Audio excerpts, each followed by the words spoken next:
Bluemont. Surely you've heard of the name. Maybe you've even been to the Bluemont Park. It is, after all, a wonderful place to spend the afternoon. But what about the neighborhood? What about the history, the houses, and what it's like actually living in the community? If you've ever wondered these things, you've come to the right place. In this video, we're going to take a look at how Bluemont got its start, what the neighborhood is currently like today, and the changes that are taking place in Bluemont right now that's going to shape the future of the community. We got a great video lined up for you all. Stay tuned.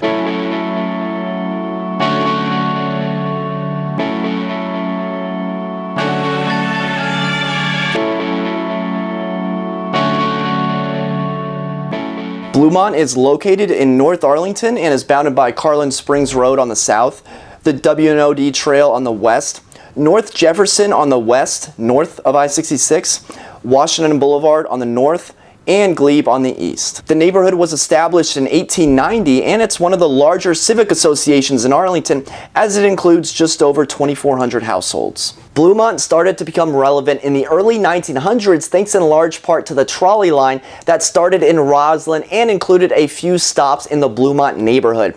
The neighborhood was named after Bluemont, Virginia, all the way out in Loudoun County, which was the final stop on the Washington and Old Dominion Railroad, which connected through present-day Bluemont. Bluemont Junction was a large station in Arlington as it provided access into Georgetown. The neighborhood is primarily made up of single-family homes.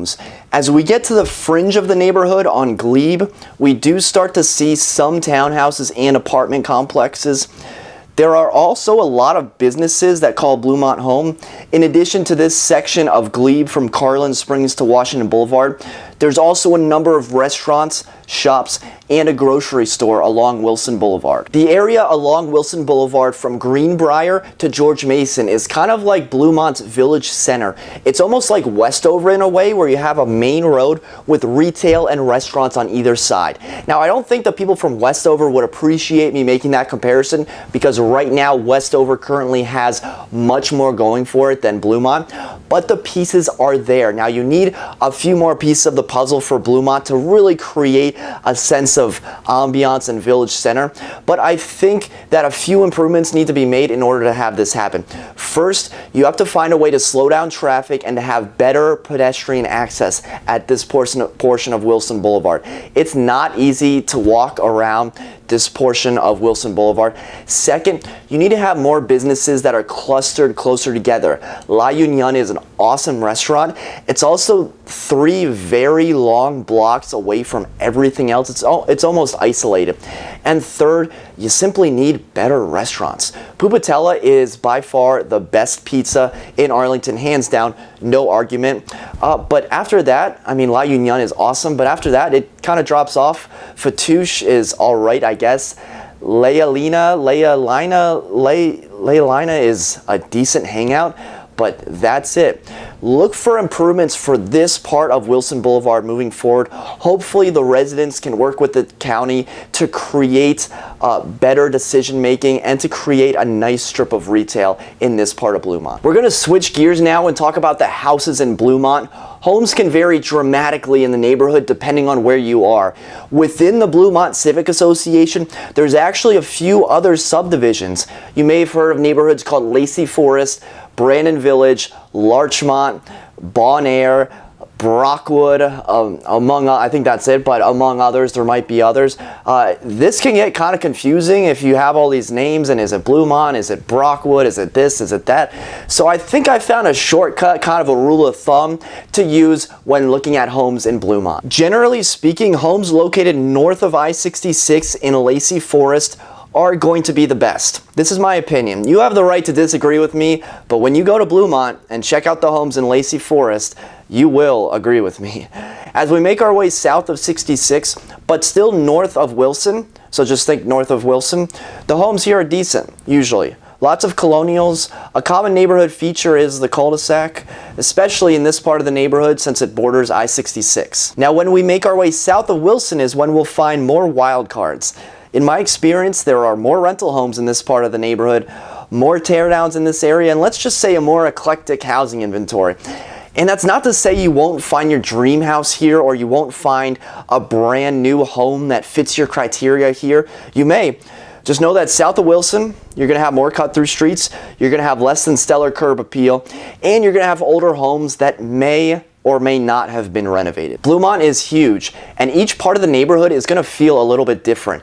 Even though I just said that homes south of Wilson might be a little bit older, maybe a little bit smaller, maybe not as renovated as some of the other parts of the neighborhood, it's also going to have something else going for it. It's going to be more walkable, it's going to be closer to retail, it's going to be closer to bike trails, it's going to be closer to the Arlington Forest Swim Club. It's going to have intangibles that maybe other parts of the neighborhood won't have. So it's all going to come down to your taste, what you're looking for in your house, and the ambiance, what you're looking for in that specific part of the neighborhood. Now, the neighborhood as a whole is pretty laid back. In the summer, there are a couple of events. There's neighborhood block parties, there's other community organized events, and the neighborhood is usually pretty walkable depending on where you are, generally speaking. Some even walk to the Ballston Metro along the bike trail, although it is a longer walk.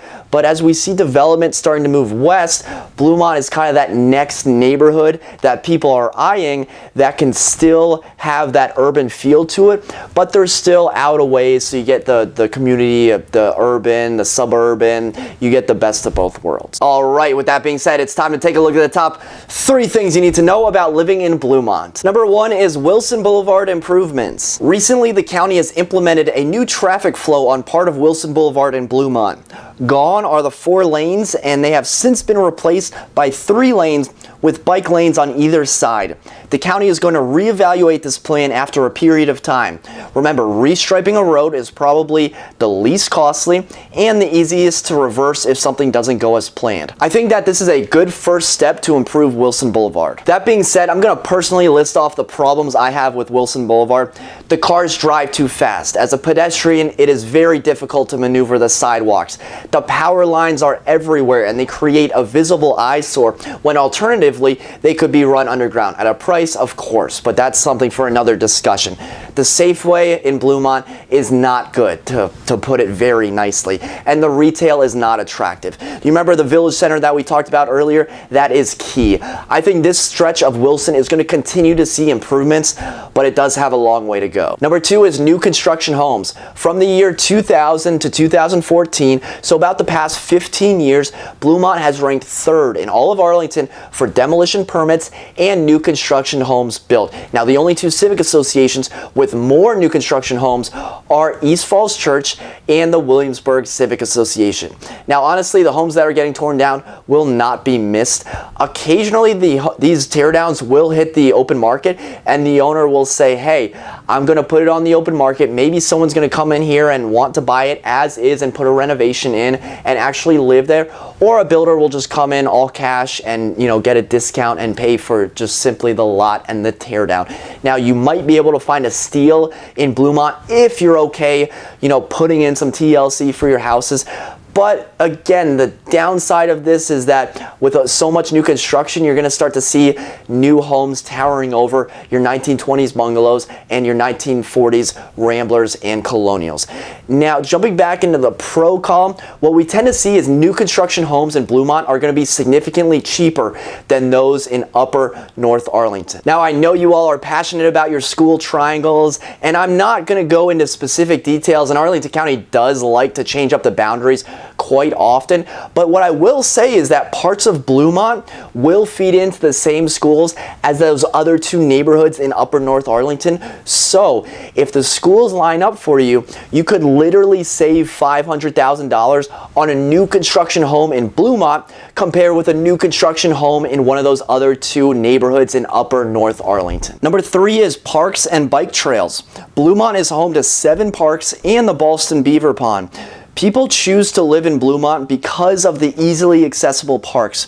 You put the neighborhood head to head against any other, and Bluemont's parks will win out. Cherrydale has a few parks, but the Bluemont neighborhood's eponymous park alone easily beats out pretty much every other neighborhood in Arlington. Lacey Woods Park is another popular park that attracts visitors from all over Arlington. Bluemont combines the walkability to parks in one direction and the walkability to urban amenities in the other direction. Most neighborhoods have one or the other. Bluemont has both. Okay, there you have it. The top 3 things you need to know about living in Bluemont. Just to recap, number 1, Wilson Boulevard improvements. Number 2 is new construction. And number 3 is parks and bike trails. As always, thank you so much for watching. If you want the inside scoop on other neighborhoods in Arlington, Virginia, be sure to hit that subscribe button so you're always updated about other neighborhoods and condos in Arlington. Okay, thanks again for watching. Until next time, create a productive day. Take care.